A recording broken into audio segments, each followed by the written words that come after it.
The observation station Orbital Talos 4 rarely saw anything unusual. Most days passed in silence. Scanners pulsed, sensor panels blinked softly, and the crew handled routine reports.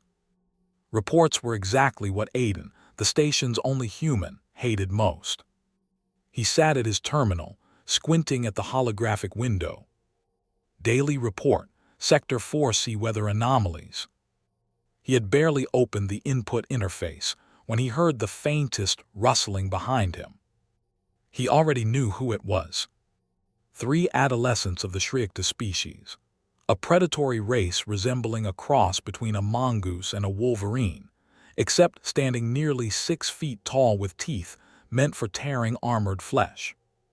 Kira, Ma, and Jess. The station simply called them the Trouble Trio. They had been watching Aiden for weeks. Why, he had no idea. Perhaps because humans were the only species who wrote reports manually instead of dictating them to an AI. Today, all 3 stood in the doorway, heads tilted in perfect predatory synchronicity. Aiden human, Kira hissed, "You are doing this again." A report, Aiden sighed, as always. Ma stepped closer, his claws tapping the floor in a rhythm that would terrify most species. "Show us." For the past few weeks they had watched him type. The first time had shocked them. Humans willingly created long, structured texts. For the Shriekta, writing was a ritual of hunting clans, serious, even sacred. Each symbol was like a notch on bone, each line like a story of victory. For humans it was paperwork, routine, admin stuff. Aiden typed a line. The trio froze like giant cats staring at a laser pointer. He pressed a key, they tracked it. He inserted a comma, all 3 blinked. He lifted the stylus to fix a phrase. Ma made a guttural gasp as if witnessing sorcery. 10 minutes later, Kira couldn't hold back. We want to try." Aiden blinked. "You writing a report." They exchanged looks half predatory, half embarrassed. "We have observed," Jess explained. "It is a ritual, a call to ancient tradition." "It's bureaucracy," Aiden corrected. The trio went silent, not understanding the word. Aiden waved them closer. "Fine, sit down." And so it began. He gave each of them a terminal. Thankfully, the station had enough spare equipment. Kira poked the screen with a claw. The panel shrieked and locked itself in protection mode. "Softer," Aiden grabbed her paw. "It's not prey, don't kill it." Kira retracted her claws. Ma tried copying the human gesture, extended his largest claw like a finger, and gently tapped the panel. A holographic keyboard lit up. Jess inhaled sharply. "It responds without battle." "Yes," Aiden smiled. "Writing is cooperation." That line clearly hit their instinctive culture hard. They tried desperately to imitate his actions. Aiden wrote, "Observation 4C." Kira typed, "Kira's observation." Ma observed stronger." Jess, "I observed quietly but better." Then came attempts to structure the text like a human. They struggled with commas, argued about who made the best human paragraph, decorated the report with strange symbols from their own culture, and took the entire process dead seriously. Suddenly the sector commander, Tilvar, a massive stone-skinned Ritsin, walked in. He froze at the sight of 3 predators hissing about paragraph formatting. "Aiden human, what is happening?" Aiden tried to explain, but Kira stood and solemnly handed Tilvar her report.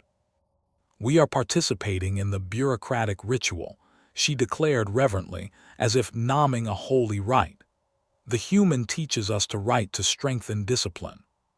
Tilvar opened the report, scrolled through it. His rocky face twitched. "This is tidy." Kira straightened proudly.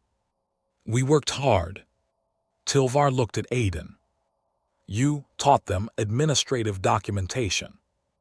Well, Aiden rubbed his neck. they asked. After a long pause, Tilvar said, "Continue.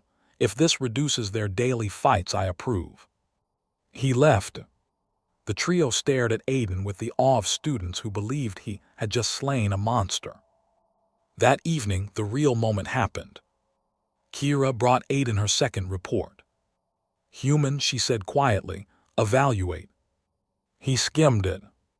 She had used subheadings, aligned paragraphs, even left a signature field. He looked up. "This is excellent, really." Kira made a pleased growling sound, almost a purr. Ma and Jess immediately jumped forward. "And ours. Evaluate. Who wrote better?" "This isn't a competition," Aiden insisted. All three froze. "But everything humans do is competition," Jess protested. "You compete in space, in sports, in science, even in how fast you drink coffee." Aiden gave up. "Fine, Kira, best header. Ma, most accurate statistics. Jess, best observation notes." The trio practically glowed. The next day chaos erupted, but the good kind. Other Shrek teens learned about the human ritual of writing victories. Rumors spread. Writing improved discipline, focus, and even hunting strategy. Within 3 days, 11 predators lined up outside Aiden's office demanding initiation into the art of report writing. Some brought their own terminals. Some had taped styluses to their paws. The station suffered, for the first time in history, from too many reports. Tilvar walked around whispering, "Incredible predators doing documentation." In the end, Aiden received an official station order. Assign human Aiden as writing discipline instructor for Shrek to adolescents. Behavioral aggression reduced by 73%. Continue. The trio celebrated loudly. Too loudly. Kira lifted Aiden off the ground like a victorious trophy. "Human, we are stronger in hunting, faster in battle, sharper in darkness." She tapped her terminal's screen. "But in writing, you are our greatest teacher." Aiden laughed, trying not to be dropped. "Writing is just a habit, nothing special." "You are wrong," Jess said softly. "You taught us a strength that creates order without violence. That is honorable." Ma added, "You gave us a tool that lets us speak even when we are silent." The trio pressed their terminals to their chests, their species gesture of respect. Aiden quietly replied, "Then let's continue tomorrow." The predators howled in joy. And on that day, Orbital Talus 4 officially recognized. The most dangerous human trait isn't strength or technology, but the ability to turn ordinary things into cultural revolutions, even if it's just a simple report.